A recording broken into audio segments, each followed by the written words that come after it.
Мен үйгө келсем, апам даамдуу пиццаларды даярдап коюптур. Жана мен аябай ач болгондуктан ал пиццаны тең ортодон бөлдүм дагы бир бөлүгүн жеп койдум.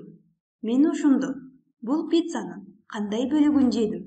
Аны көрсөтүү үчүн жөнөкөй бөлчөктү колдонобуз. Бул жерде мен бир бүтүндү эки бирдей бөлүккө бөлдүм. Эки бөлүккө бөлүп алдым жана анын бир бөлүгүн мен жедим. Ошондо мен бул пиццанын экиден бир бөлүгүн жедим. Эгерде мен ушул эле пиццаны 4 бирдей бөлүккө бөлүп, ушул чоңдуктагы бөлүгүн жей турган болсом, канча бөлүк пицца жемекмин? Аны да карап көрөлү. Мен пиццаны 4 бирдей бөлүккө бөлүп аламын. 2 бөлүккө бөлдүм. Бул жерде 4 бөлүккө бөлдүм. Ошондо менде азыр 4 кесим пицца бар. Жана бул жердеги менен бирдей чоңдукта пиццаны жөө үчүн мен 2 кесим пиццаны жедим. Анда мен бул жерде жеген 2 кесим пиццаны кантип көрсөтөмүн? Аны көрсөтүү үчүн дагы эмне кыламын? Мен бул пиццаны негизинен 4 бирдей бөлүккө бөлүп алдым. 4 бирдей кесимге кесип алдым. Жана анын мен эмне кылдым? Бул жерде 2 кесимин жедим. Демек мен бул жердеги пиццанын 4 кесимге кесип алып, анын 2 кесимин жей турган болсом, 4төн 2 деп айтмакмын. Негизинен карап көрө турган болсок, бул жерде жеген пиццанын чоңдугу менен бул жерде жеген пиццанын чоңдугу бирдей. Демек бул жерде берилген 2ден 1 бөлчөгү менен 4төн 2 бөлчөгү бир эле маанини түшүндүрөт. Анда биз бул жерде 2ден 1 барабар 4төн 2ге деп айта алабыз. Жана менден кийин үйгө менин эжем келди. Ал дагы бир пиццаны алды. Бир пиццаны алып, аны 8 бирдей бөлүккө бөлдү. 8 бирдей бөлүккө бөлдү.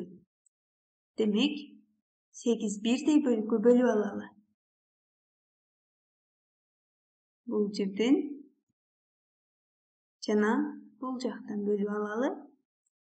Пиццаны биз 8 бирдей кесимге кесип алдык.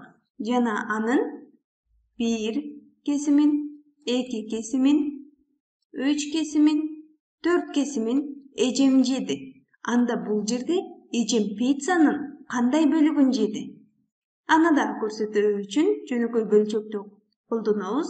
Негизинен эжем пиццаны 8 бирдей кесимге кесип алган болчу. Жана анын 4 кесимин жеди. Бул жерде эжем 8ден 4 кесимин жеди. Бул жерде мен көп пицца жедимби же эжем көп пицца жедиби? Негизинен салыштыра турган болсок, бул жерде мен жеген пиццанын чоңдугу менен эжем жеген пиццанын чоңдугу бирдей. Бул жерде эжем пиццаны кичине кесимдерге бөлүп алып жеди, ал эми мен болсо чоң кесимдерге бөлүп алып жедим. Демек, бул жерде эжем дагы бир пиццанын жарымын жеди, мен дагы бир пиццанын жарымын жедим. Демек, биз экөөбүз бирдей чоңдуктагы пиццаларды жедик. Анда биз бул жерден айта алабыз, бул бөлчөктөр бири-бирине барабар. Же болбосо биз эквиваленттүү бөлчөктөр деп дагы атайбыз. Башкача айтканда, бул жерде берилген 3 бөлчөк негизинен бир эле маанини түшүндүрүп жатат. Бул жерде 2ни биз 2 эсе чоңойтуп 4 деп алдык.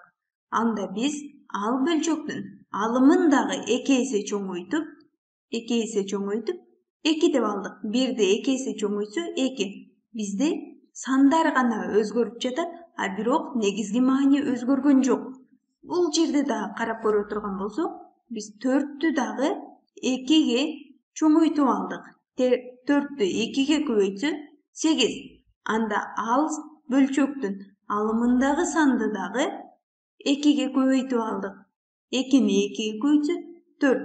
8ден 4. 8ден 4, 4төн 2, 2ден 1. Бул бөлчөктөр эквиваленттүү бөлчөктөр. Алар бир эле маанини түшүндүрөт.